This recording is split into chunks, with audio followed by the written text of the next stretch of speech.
who's the current leader in AI development? Like, is it America? Is it China? Is it Israel? Is it, I'm trying to think of another superpower? Russia, maybe? Who is it? Taiwan, I know, has a lot of the chips. Yeah. And they manufacture a lot of the chips over there.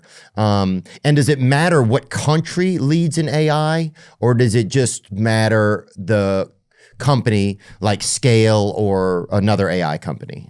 So does that make sense, that question? No, totally. Okay. Totally. Yeah. So today America is in the lead, but China as a country is sort of hot on our tails. Yeah. Like there was all that news about DeepSeek a couple weeks ago, and DeepSeek still in most places around the world is the #1 most downloaded app. You know, it's downloaded a ton and everywhere around the world, frankly, and is a Chinese AI system, right? And so it's starting to rival a lot of the American AI systems, also because it's free and it kind of like shocked the world.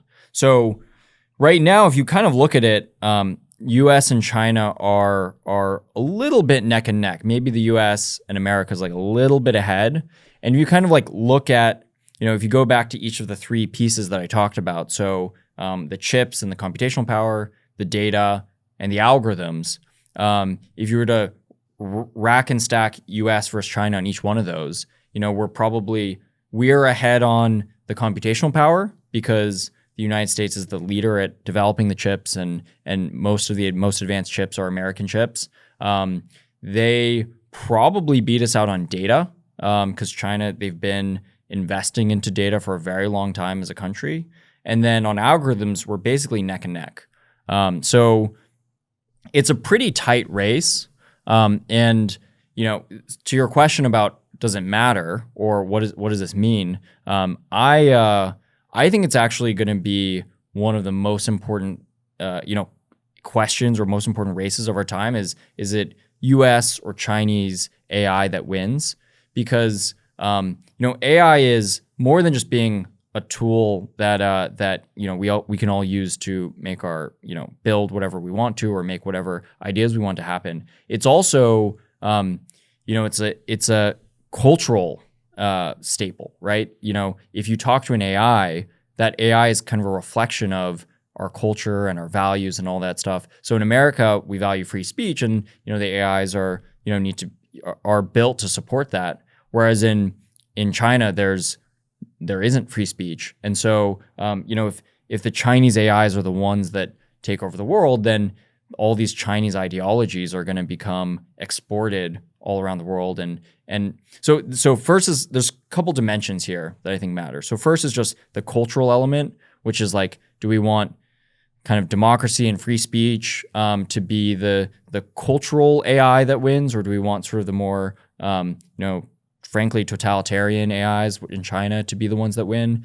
And then there's sort of the there's like the you start getting to economically. So AI is going to be something that helps all of the companies in the United States thrive. And so if the US AI wins, then we're going to, the economy will grow faster. We're going to have more and more opportunity. The country will still be better and better and better. And the economy will keep growing.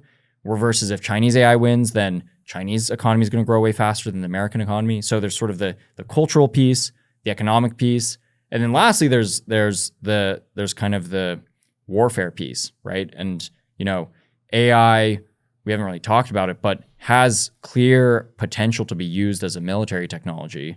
And we don't want another country to have, because they have better AI, to have a much stronger military than America's. So how would they do that?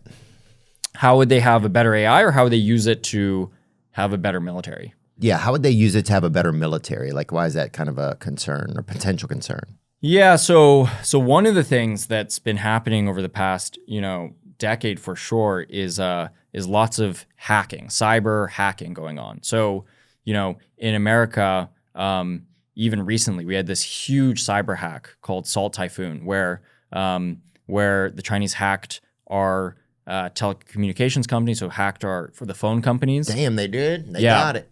And they got all sorts of crazy data as a result of that. Oh, they know I'm a pervert, I'll tell you that. Yeah, look at this. This happened in 2020. Assault Typhoon is widely understood to be operated by China's Ministry State of Security.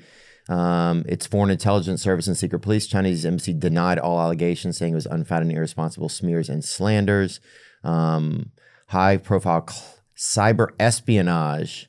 In 2024, U.S. officials announced that hackers affiliated with Assault Typhoon had accessed the computer systems of 9 U.S. telecommunications companies, later acknowledged to include Verizon, AT&T, T-Mobile, Spectrum, Lumen, Consolidated Communications, and Windstream.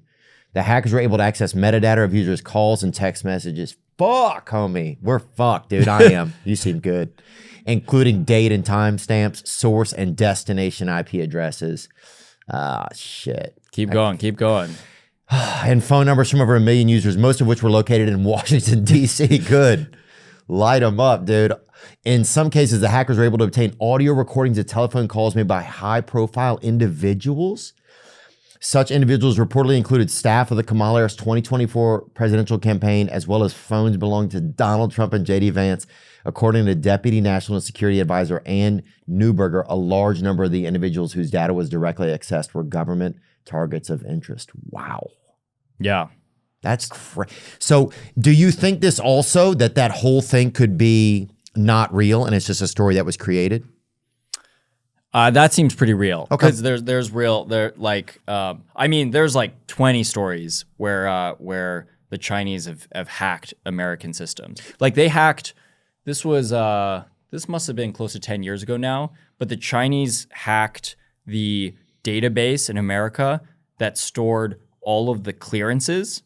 So they managed to hack into knowing who are literally all of the Americans who have security clearance. Oh, security clearance. Yeah. So I thought even what was on sale. I was like, who cares? That's great though. Damn. Oh, damn. So they knew everybody who knew. Oh, who knew information? Who knew secrets? Yeah. So once they knew that, then they know. Well, that's a great point of operation to go. Then, well, now let's find their data. They can just hack all of them. Yeah. Damn. So already China is hacking the shit out of America. That is definitely not an understatement. Yeah, it's exciting, kind of. I mean, it's unfortunate, but it's also exciting. I like some espionage. You know, I can't sleep unless somebody's fucking really going through it. But that's a real AI thing. So AI can be used to do that because you can like prompt it to go and do things like that. Yeah. There's a bunch of recent, because it's all data. Yeah, there's a bunch of recent demonstrations where AI is just like how in Go, how AI beat the world's best Go players. AI is starting to beat the world's best cyber hackers and the world's best. Ooh. Yeah, so it's I don't know if you saw Mr. Robot. I didn't, but I DM'd with Magnus Carlsen. No, that's cool. Pretty cool. So, Yeah. But no, Mr. Robot, is it good? It shows like all this hacking stuff and like, you know, cool. It makes it seem really cool. Okay, cool. I'm gonna check it out. But yeah, no, hacking, like you're gonna have AI that are hacking everything in America. And this is one place where this is like US versus China will be really come to life, which is who has better AI that's better at defending against the hacks from the other guy, as well as hacking the other guy's systems. That's gonna be That'll just start happening. That's basically starting to happen right now. Or it's, you know, cyber warfare has been happening. And then AI cyber warfare is going to start happening, yeah, basically as soon as, you know, as AI gets better. Yeah, we had Craig Newmark, who created Craigslist on. Yeah. And he was talking about how, what if they hacked like everybody's Teslas to all just drive off a cliff one day? Or they hacked everybody's ovens to go up to 400 degrees in the middle of the night while you're sleeping, and then fires started everywhere. Like just things like that you don't start to think about that once something's connected to the grid or something like that, or connected through routers and Wi-Fi's, that could be feasible. Yeah, no, there's a lot of things they could do that won't even like seem like that big a deal at the time, but could be really could be a big deal. So for example, let's say the Chinese, like they just took out all of the military like communication systems and all the military software systems, like took out the satellites, took out all that for like 10 minutes. And in those 10 minutes, they like, you know, invaded somewhere or they like did some crazy thing.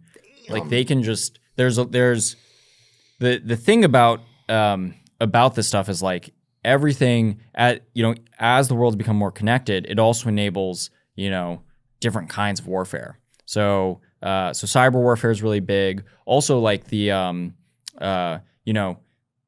information warfare is another big one. So what does information warfare mean? So this is information warfare is all about, in a place, what are like the stories. This is kind of gets to like, the like propaganda or, these conspiracy theories, like what are the stories that in a place that we're trying to make happen or not make happen. And we know that China does a bunch of information warfare called IW, it's sometimes called. Okay. But they have whole operations. This is actually the craziest part. They have like they've hired the Chinese military at various points has hired millions and millions of people who are supposed to be on like various like chat groups and WhatsApp groups and WeChat groups and whatnot, and just spread the right kind of stories that'll make it such that they can like they can make their political aims happen. So, for example, in when China wanted to start like kind of like I don't know what the word is,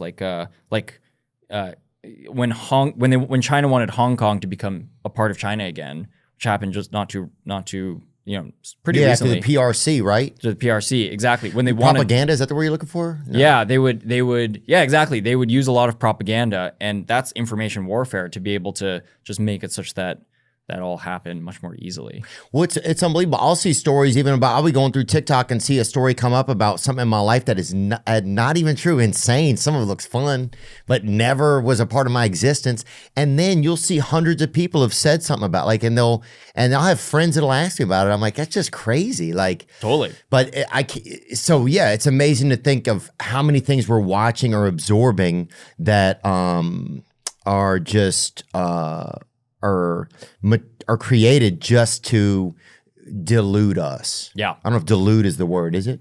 Trick us or make us think something. Just to fucking Halloween us out. Wow. So there's a lot of interesting things. You know what's crazy, man? Some things makes life scary, but then it also makes it interesting. It also makes it interesting in a fun way.